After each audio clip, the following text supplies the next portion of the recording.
Shark tank का season 5 announce हो चुका है और इस सीजन में एक नए शार्क की एंट्री हुई है। इंटरेस्टिंगली ये पहले एक एक्स शार्क की कंपनी में काम करते थे। गैस कर सकते हो? चलो एक हिंट देता हूँ। उस एक्स शार्क की कंपनी राजस्थान के जयपुर सिटी में बेस्ड है। That's right. शार्क टैंक में जयपुर से सिर्फ एक ही शार्क की कंपनी थी, अमित जैन की कार देखो, जहाँ पे मिनिमलिस्ट के को-फाउंडर और शार्क टैंक के न्यूएस्ट शार्क मोहित यादव पहले काम करते थे। शार्क टैंक में हमेशा से ये क्रिटिसिज्म सुनाई देता है कि कई शार्क्स के खुद की कंपनियां तो लॉसेस में हैं और ये चले हैं शार्क्स बनने। बिलियनियर हर्ष गोयनका ने तो एक्स पर शार्क्स को एक्सपोज किया, जिसमें उन्होंने हर शार्क के कंपनी का FY24 profit after tax data बताया और आप मानोगे नहीं, एक भी शार्क्स के नंबर ग्रीन कलर में नहीं है। मतलब कि हर कंपनी लॉस में है। और अगर आपने नंबर्स देखे तो कुछ शार्क्स के केस में तो सैकड़ों करोड़ों के लॉसेस हैं। जैसे एको ने 456 करोड़ के लॉसेस रिपोर्ट किए और इन शॉर्ट ने 228 करोड़ के लॉसेस। ऑब्वियसली इस लिस्ट में नमिता को शामिल नहीं किया गया क्योंकि एमक्योर फार्मा स्टार्टअप नहीं है और ना ही नमिता फाउंडर है। लेकिन ऐसा लगता है कि शार्क टैंक के मेकर्स ने फाइनली लोगों की दुहाई सुन ली है और आखिरकार एक ऐसा फाउंडर सामने आया है जिसकी कंपनी सिर्फ प्रॉफिटेबल ही नहीं है बल्कि 2020 में जब से बनी है उसके अगले ही साल 2021 से ही प्रॉफिटेबल रही है और FY24 तक एक साल भी लॉस में नहीं गई। इतना ही नहीं, सिर्फ 8 महीनों में ही मिनिमलिस्ट ने 100 करोड़ का रेवेन्यू जनरेट किया और जनवरी 2025 में HUL ने मिनिमलिस्ट को 3000 करोड़ के लिए एक्वायर कर लिया। सिर्फ 4 साल पुराने ब्रांड ने इंडिया की अब तक की सबसे बड़ी ऑल कैश D2C डील पक्की की है और ये कोई मुंबई, दिल्ली, गुरुग्राम या बेंगलुरु जैसे किसी स्टार्टअप सिटी से नहीं बल्कि जयपुर में बेस्ड है। और तो एक्विजिशन के वक्त फाउंडर्स के पास कंपनी का 60% था, यानी कि टोटल अमाउंट में से 1775 करोड़ दोनों फाउंडर्स के हिस्से में जाएगा। शायद सबसे इंपॉर्टेंट पॉइंट ये है कि मिनिमलिस्ट खुद अपने प्रोडक्ट्स की मैन्युफैक्चरिंग करते हैं, किसी थर्ड पार्टी से नहीं करवाते हैं। इन सारे रीजंस की वजह से मोहित अल्टीमेट शार्क बन सकते हैं क्योंकि कंपनी प्रॉफिटेबल होने से अपनी मैन्युफैक्चरिंग ओन करने तक लगभग हर क्रिटिसिज्म जो हमने ऑडियंस से शार्क्स के बारे में सुनी है, मोहित उसे रिवर्स करने के लिए आए हैं। अमन भी अपने आप को इस सक्सेस स्टोरी के बारे में ट्वीट करने से रोक नहीं पाए, लेकिन इतने कट थ्रोट मार्केट में जहां यूनिलीवर, हिमालय, लॉरियल और P&G जैसे जायंट्स और मामा अर्थ, शुगर कॉस्मेटिक्स और माई ग्लैम जैसे न्यू एज ब्रांड्स मौजूद हैं, वहां मिनिमलिस्ट ने कैसे स्टैंड आउट किया। 2018 में मिनिमलिस्ट की कहानी शुरू हुई जब मोहित और उनके भाई राहुल यादव अपना खुद का कुछ शुरू करना चाहते थे। उस समय वो जयपुर में शार्क अमित जैन के कार देखो में सीनियर की पोजीशंस पर थे। मोहित वाइस प्रेसिडेंट थे और राहुल डायरेक्टर ऑफ प्रोडक्ट्स थे। लेकिन उससे पहले भी उन्होंने 2011 में एक स्टार्टअप लॉन्च किया था, मैंगो स्ट्रीट, जो कि फिर हश बेबीज ने एक्वायर कर लिया। तो जब वो कार देखो में थे तब अमित जैन ने खुद भी उन्हें बिजनेस करने के लिए एनकरेज किया। फाउंडर्स ऑफ मिनिमलिस्ट 6 महीने पहले मैंने समझाया बेटा आगे बाइक बेचो। Both the brothers Rahul and Mohit, they used to report into me only. I was the advisor to them. When they signed the deal ना, the first call they made was me. Mohit gold medallist chartered accountant है। In fact उनका all India rank 26 था। Mango street से पहले वो Deloitte and Credit Suisse में finance और operations में एक्सपर्टाइज हासिल कर चुके थे। कार देखो में प्रोडक्ट और टेक समझने के बाद 2018 में उन्होंने दूसरा वेंचर शुरू किया, फ्रीविल। तब तक उनके पास इनफ एक्सपीरियंस था और सेविंग्स भी थे। फ्रीविल में वो personalised hair care solutions provide करते थे, जहां वो कस्टमर से 20 से 25 सवाल पूछते थे और उसके बेसिस पर वो हर कस्टमर के लिए सिस्टम के थ्रू यूनिक फॉर्मुलेशंस बनाते थे। यूएस और बाहर के देशों से उन्होंने फॉर्मुलेटर्स के साथ में पार्टनर किया। आइडिया अच्छा था, लेकिन क्योंकि वो प्रोडक्ट स्क्रैच से बना रहे थे, उन्हें रिटेल और मार्केट प्लेस में बेचने में परेशानी हुई। Challenge with personalization is distribution. Because I'm creating every product from scratch, I am not able to leverage retail. I'm also not able to leverage the marketplaces and other channels because in those cases, you need to have a product which is already in their warehouses. और फिर 2019 में आया सबसे बड़ा challenge, Covid.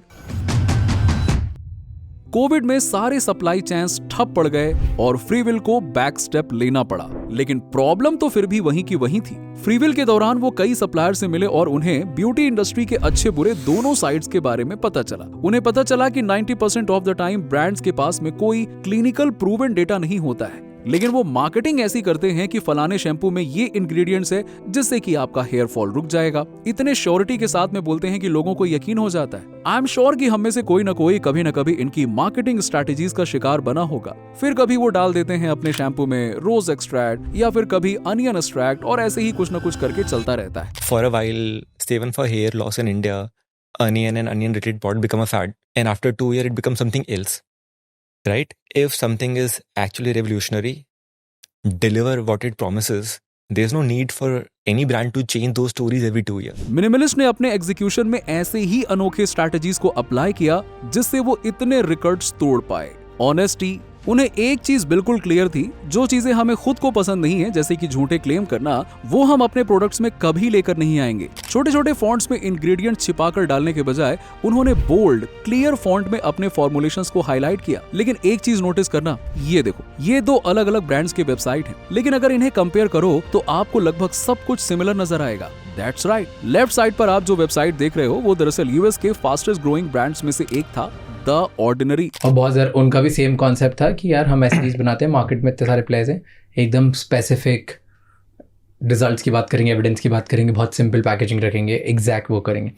तो आपने ordinary देखा कि यूएस में इतनी तेज चल रहा है तो मैं इंडिया में ऐसा कर देता हूँ। अब इस पे बहुत से लोगों को लगता है कि मिनिमलिस्ट ने बस द ऑर्डिनरी को कॉपी पेस्ट कर लिया। सबसे पहले तो ये बहुत बड़ी गलतफहमी है। अगर किसी को लगता है कि बस आइडिया कॉपी कर लेने से ब्रांड बन जाता है, ऐसा होता तो ट्रिगर्ड इंसान और फुकरा इंसान का फोकस भी इंडिया में हिट हो जाता, जो कि क्लियरली प्राइम से कॉपीड है। लेकिन ऐसा नहीं हुआ, क्योंकि हजारों लोगों को हर दिन आइडियाज आते हैं। आइडिया की कोई वैल्यू नहीं होती है, वैल्यू होती है एग्जीक्यूशन की। इंटरेस्टिंगली, मिनिमलिस्ट ने कभी खुद इस बात को नहीं छिपाया कि वो द ऑर्डिनरी से इंस्पायर्ड थे। 2020 में जब मिनिमलिस्ट लॉन्च हुआ तो उन्होंने अपना पहला इंस्टाग्राम पोस्ट डाला और उसी पोस्ट में उन्होंने द ऑर्डिनरी को कैप्शन में मेंशन किया और बताया कि द ऑर्डिनरी से क्यूज लेकर ही मिनिमलिस्ट बना है। मिनिमल पैकेजिंग, मिनिमल कलर्स और मिनिमल वर्ड्स के साथ एक रेवोल्यूशनरी स्किन केयर ब्रांड की शुरुआत हुई। Product quality terms over paid marketing. वैसे तो हमने कई बार शार्क टैंक पर भी सुना है, लेकिन मोहित ने सही मायने में प्रोडक्ट को हीरो बनाया। स्किन केयर जैसे कॉम्पिटिटिव मार्केट में जहां आए दिन ब्रांड्स जो चाहे वो मन चाहा क्लेम करते रहते हैं,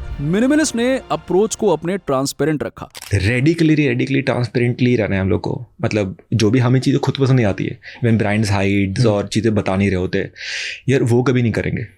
तो हमने नॉट जस्ट की एक्टिव कॉन्सेंट्रेशन लिख दिया, वी इवन शेयर्ड कि यार हमारा सप्लायर कौन है। उन्होंने अपने इनिशियल कस्टमर से एक्टिवली जेन्युइन फीडबैक लिया, उन्हें क्या पसंद है और क्या नहीं पसंद है, कस्टमर्स क्या चाहते हैं। ये फीडबैक उनके लिए बहुत ज्यादा वैल्यूएबल था, क्योंकि उससे उन्हें पता चला कि कौन सी चीजें बिल्कुल भी नहीं करनी है। उस फीडबैक से जितना अच्छा उनका प्रोडक्ट बनता गया, उतने ही लोग अपने स्टोरी शेयर करते गए, जिससे उनकी ऑर्गेनिक मार्केटिंग बन गई। आप विश्वास नहीं करोगे, मिनिमलिस्ट ने अपने फर्स्ट मंथ में ही 1 करोड़ के प्रोडक्ट्स बेच दिए थे। उन्होंने अपने प्रोडक्ट पर इतना काम किया कि वो उसकी कम से कम मार्केटिंग करते हैं, और बजाय आउटसोर्सिंग के, क्योंकि वो खुद अपने प्रोडक्ट की मैन्युफैक्चरिंग करते हैं, इसीलिए उनका प्रोडक्ट क्वालिटी पर अच्छा खासा कंट्रोल है। इसीलिए जहां दूसरे ब्रांड्स इन्फ्लुएंसर मार्केटिंग पर करोड़ों रुपए खर्च कर रहे थे, मिनिमलिस्ट ने हार्डली इन्फ्लुएंसर मार्केटिंग पर खर्च किया। यार हमने आज तक इन्फ्लुएंसर मार्केटिंग नहीं करी है। सो फिल सी यार, टोटल इन्फ्लुएंसर मार्केटिंग बजट पूरे 3 साल का वो 5 लाख के ऊपर नहीं होगा अभी तक। And that too, sometime my team would have done कि यार ये तो कर लेना चाहिए please. Community driven brand. Minimalist को इनिशियल ब्रेक थ्रू भी वर्ड ऑफ माउथ से ही मिला था। जब एक ब्यूटी इन्फ्लुएंसर ने उनके बारे में पोस्ट किया, उसके बाद बाकी के इन्फ्लुएंसर्स ने भी ट्राई आउट करना स्टार्ट किया। अपने ऑर्गेनिक मार्केटिंग की वजह से उनकी कम्युनिटी एंगेजमेंट दूसरे ब्रांड से बहुत ज्यादा बेहतर बनी। So most companies in e-com, in personal care और D2C typically उनका होता है वही 0.2-0.3% एंगेजमेंट चल रहा होता है। हमारा होता है upwards of 1.5%। मिनिमलिस्ट का retention rate across online and offline channels approximately 60% है। मतलब कि अगर 100 लोग खरीदते हैं तो उनमें से 60 लोग वापस आते हैं। ये सिर्फ तब होता है जब आपका अपने कम्युनिटी के साथ में जबरदस्त कनेक्ट है, और मोस्ट इंपॉर्टेंटली आपकी कम्युनिटी आप पे ट्रस्ट करती है। इतना स्टैंड आउट ब्रांड शायद आगे जाकर एक बड़ा टाइटन बन पाता, लेकिन जनवरी 2025 में मोहित ने मिनिमलिस्ट को 3000 करोड़ रुपीस के लिए हिंदुस्तान यूनिलीवर को बेच दिया। हिंदुस्तान यूनिलीवर अगर किसी को नहीं पता तो इंडिया के लगभग हर घर में पाया जाता है। Annapurna salt and atta, Boost chocolate drink, Bru coffee, Brooke Bond tea, Kissan, Lipton, Knorr soups, Kwality Wall's, Magnum, Cornetto ice cream, Horlicks और न जाने कितने सारे हाउस होल्ड ब्रांड्स के वो मैन्युफैक्चरर हैं। तो दोस्तों आज के लिए इतना ही। इंटरेस्टिंगली द ऑर्डिनरी को भी एक्वायर किया था एस्टी लॉडर नाम के कंग्लोमरेट ने। मोहित का यही मानना है कि उनकी ट्रांसपेरेंसी ही उनकी पहचान है, और HUL एक्विजिशन के बाद वो नहीं बदलना चाहिए, और इसीलिए एग्जिट के बाद भी वो आज भी मिनिमलिस्ट के ऑपरेशंस में इन्वॉल्व्ड हैं। So you run the ship. We run the ship. Yeah. So There's no change in that. no change in that. Even though ownership has changed completely. Yeah. आपको क्या लगता है, मिनिमलिस्ट का brand Athos, HUL जैसे conglomerate के अंदर बदलेगा? क्या मिनिमलिस्ट के मोहित यादव शार्क टैंक के लिए बिल्कुल सही शार्क रहेंगे? इनफैक्ट शायद उनके जैसे ही शार्क्स की तो शो को असली जरूरत है। आप क्या कहते हैं कमेंट्स में जरूर बताइएगा। मिलते हैं आपसे अगले वीडियो में।